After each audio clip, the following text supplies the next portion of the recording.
Yeah.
Finish of the home will be made of redwood,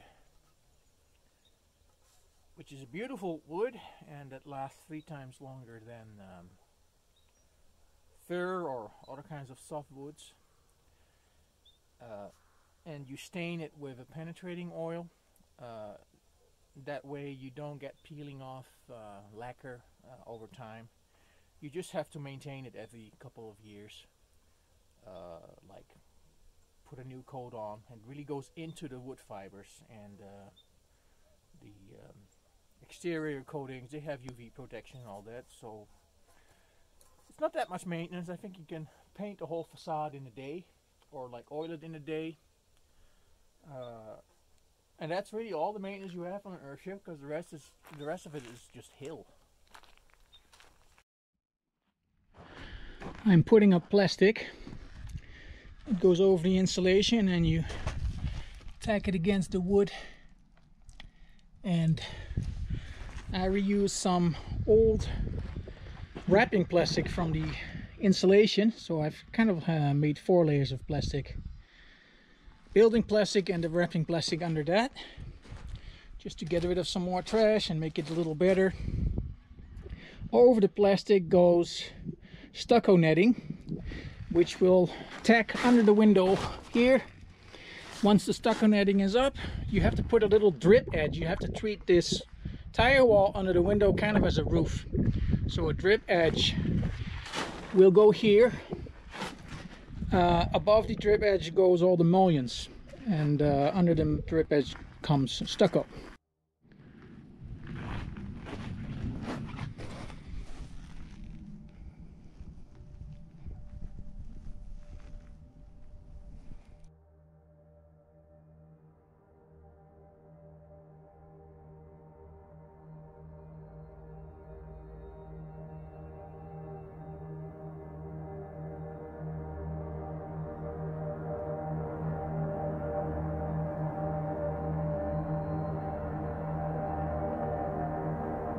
Places like these with lots of beams, I caulk everything, every single crack, and also here. It's a double precaution because there's a lot of scorpions here and they can go through anything thinner than a credit card. See, there it is. You can see through, which means a scorpion can go through.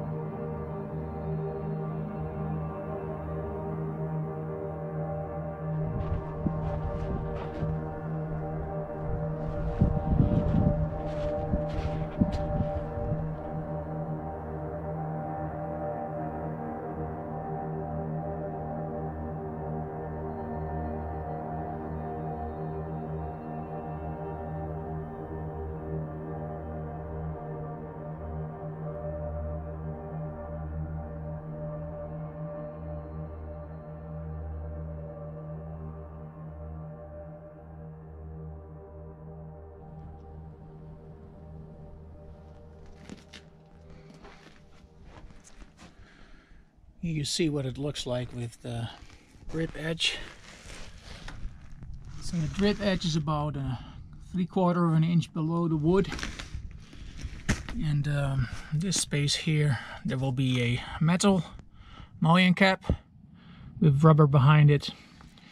And so that would make it completely waterproof. And the drip edge is just clamped behind the wood here.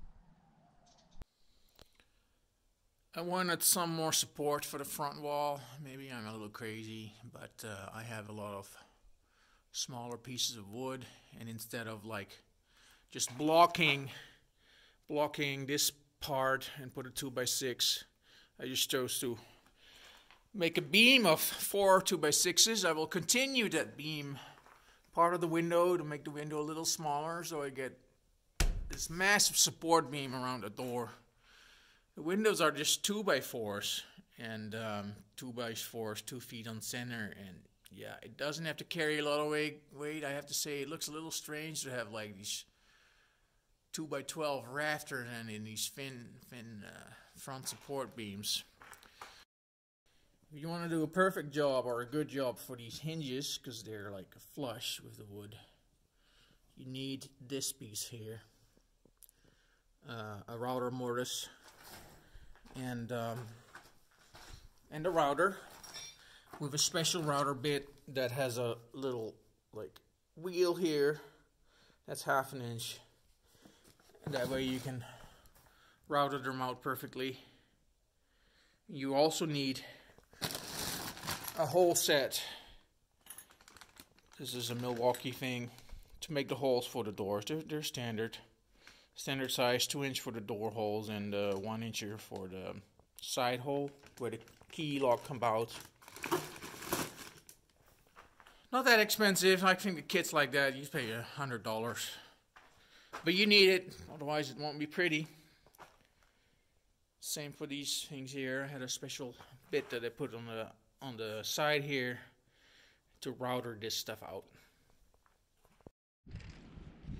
Instead of shimming, I decided to cut a piece of insulation, polyiso, to the required thickness, about a bit less than 1/4 of an inch, to make my door a little bit better.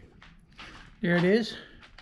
It's really thin, and it's a little squishy, so it will seal up very nicely too, instead of having openings all there. Now you see that the door crack is a good deal smaller, and you see that piece of insulation there. I think it's a beautiful method. I had a lot of scrap insulation parts and I use it for shimming. I think it's pretty awesome.